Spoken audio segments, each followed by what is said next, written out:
Salam alaikum. Dans cette séquence, on va voir l'antenne de type dipôle lambda sur 2. Donc pour mieux comprendre les caractéristiques et la différence de fonctionnalité des antennes, il faut d'abord les classer en fonction de leur structure physique. Il existe de nombreux types d'antennes en fonction des applications. On va voir ici quelques types qui existent dans le marché. La première catégorie, c'est les antennes filaires, dont on connaît tous, qui sont destinées à des applications personnelles et professionnelles. On les trouve dans les maisons, dans les automobiles. La deuxième catégorie, c'est les antennes à ouverture, qui sont dédiées à des applications purement professionnelles, comme les avions et les vaisseaux spatiaux. Aussi, on voit ici les réflecteurs, les antennes réflecteurs, comme les paraboles par exemple. Ces types d'antennes sont destinés aussi à des applications personnelles et à des applications professionnelles aussi, comme la radioastronomie et les satellites. Suivez des satellites, la radioastronomie et en micro-ondes. Le dernier exemple, c'est les antennes microstrip ou antennes patch, qui sont destinées à des applications purement professionnelles. On les trouve dans les téléphones portables, dans les satellites, dans les avions et les missiles.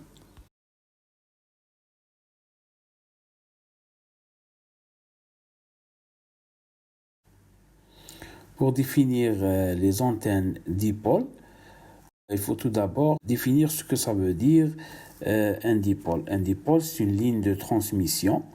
Et comme toutes les lignes de transmission, servent comme support pour transporter la puissance électrique d'une extrémité à une autre, comme on voit ici dans l'exemple. Et si l'une des extrémités de ce fil n'est pas connectée, le courant qu'il contient essaie de s'échapper. Cela peut conduire à un rayonnement. Donc, comme on voit ici sur l'exemple, si une extrémité du fil est pliée, l'énergie se rayonne de la ligne de transmission plus efficacement qu'auparavant. Une telle ligne de transmission est appelée antenne dipolaire ou dipôle. L'un des problèmes majeurs des antennes, c'est l'adaptation de l'impédance, qui doit être égale ou équivalente de l'impédance de l'air et des lignes de transmission, pour éviter les pertes. Comme par exemple l'antenne dipôle lambda sur 2, où on doit prendre en considération sa longueur qui doit être égale à la moitié de la longueur d'onde, et aussi utiliser, comme on voit ici sur la formule, un facteur d'ajustement K pour ajuster la réactance ou la mettre à zéro pour adapter cette ligne. Ce facteur K vaut V sur C, où V est la vitesse de l'onde dans le matériau de construction de l'antenne, et cette vitesse dépend du diamètre de l'antenne ou de la ligne de transmission. Comme ici, on va donner deux exemples. Le premier exemple, K est égal à 0,98 pour le diamètre égal à lambda sur 10 000, ou K égale à 0,94 pour le diamètre égal 8 lambda sur 1000. Pour un cas optimal, on prend K égale à 0,95 pour éliminer cette réactance. Et pour simplification de la formule de la longueur, de calcul de la longueur, on utilise la fréquence ω/Hz et cette valeur ici à 300. Donc, on aura une formule simplifiée.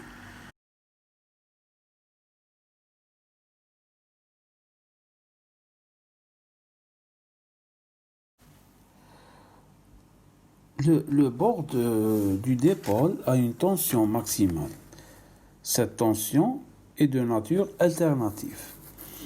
Au pic positif de la tension, les électrons ont tendance à se déplacer dans un sens, et au pic négatif, les électrons se déplacent dans l'autre sens. La sortie serait un rayonnement efficace suivant les cycles du modèle de tension de sortie.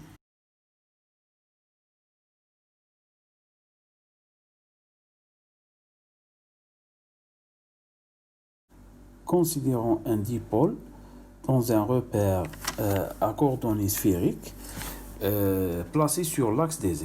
Donc il va produire un champ électrique suivant l'angle θ. Si on applique la règle de la main droite, un champ magnétique suivant l'angle φ.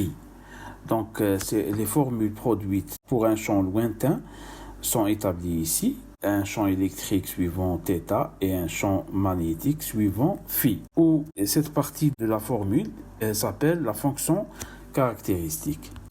Cette fonction permet de représenter les variations du niveau de champ rayonné en champ lointain en fonction de la direction considérée. La gamme de fréquences utilisée pour les antennes dipôles lambda sur 2 sont de 3 kHz à 300 GHz.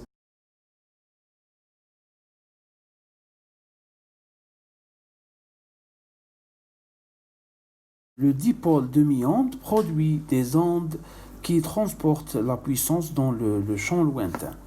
Sa densité de puissance moyenne rayonnée s'écrit, c'est la partie réelle de 1,5 E, c'est-à-dire le champ électrique vectoriel, la conjuguée du champ magnétique. Mais la densité E et H se disperse en propageant dans l'espace selon un rapport d'un facteur 1 sur R. Par conséquent, la densité de puissance rayonnée diminue d'un facteur de 1 sur R au carré.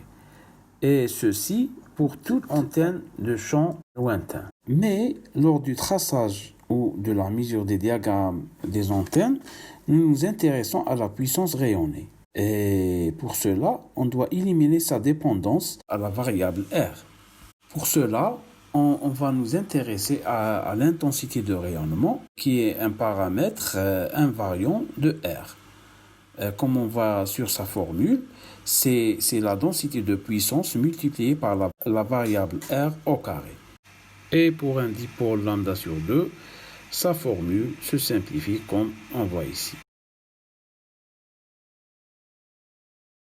Un autre paramètre intéressant dans le calcul des antennes qui va nous aider à calculer l'impédance active d'entrée. Donc, c'est la puissance de rayonnement. Cette puissance est la puissance rayonnée ou transmise par l'antenne. On peut la trouver en intégrant la densité de puissance sur une sphère imaginaire placée autour de l'antenne. Et sa formule de calcul est comme on voit ici. On constate ici qu'il y a la densité de puissance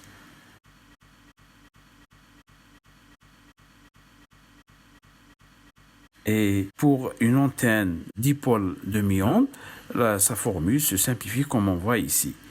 Et après application numérique, on va trouver la valeur suivante qui est 36,56 fois le courant au carré.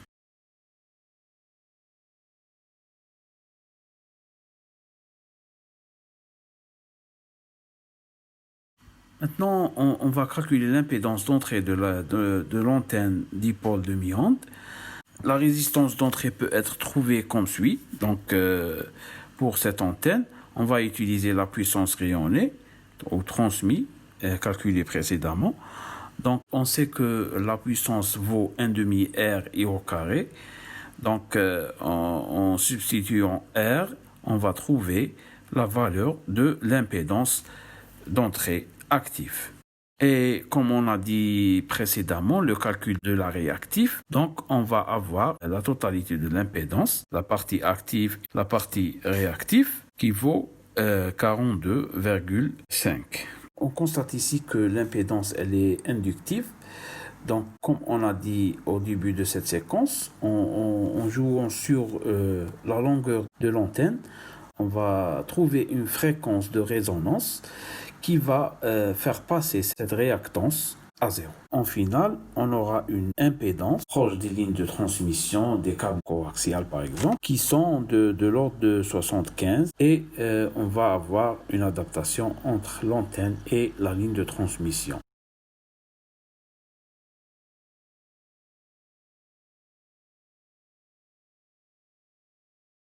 Maintenant, pour calculer ou pour tracer le diagramme de rayonnement, on va utiliser la fonction caractéristique vu au début de cette séquence. Cette fonction elle a la caractéristique d'être périodique dans le cas d'un dipôle demi-onde. Donc, elle est périodique et symétrique, ce qui va nous faciliter son traçage. On va procéder normalement par prendre des valeurs de θ et trouver des valeurs de la fonction caractéristique. On trace un côté puisque la fonction elle est périodique et symétrique. Le reste vient automatiquement. Ici, on voit le motif en 2 dimensions et ici en 3 dimensions.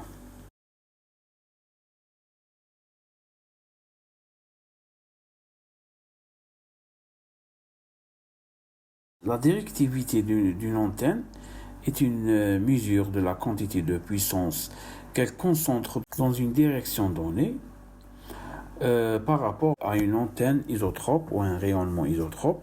Sa formule est la suivante, comme on le voit ici, où U0 c'est l'intensité moyenne isotrope. Pour un dipôle demi-onde, sa formule se simplifie comme on voit ici. Donc on n'aura qu'une seule variable qui est θ. Ici, on va faire un exemple de calcul de directivité à θ égale 90, où le diagramme est au maximum. Donc, on va trouver 1,64, c'est-à-dire 2,15 décibels. Notez que l'unité dBd exprime la directivité par rapport à un dipôle demi-onde, c'est-à-dire le même dipôle. Donc, on va trouver ici 0.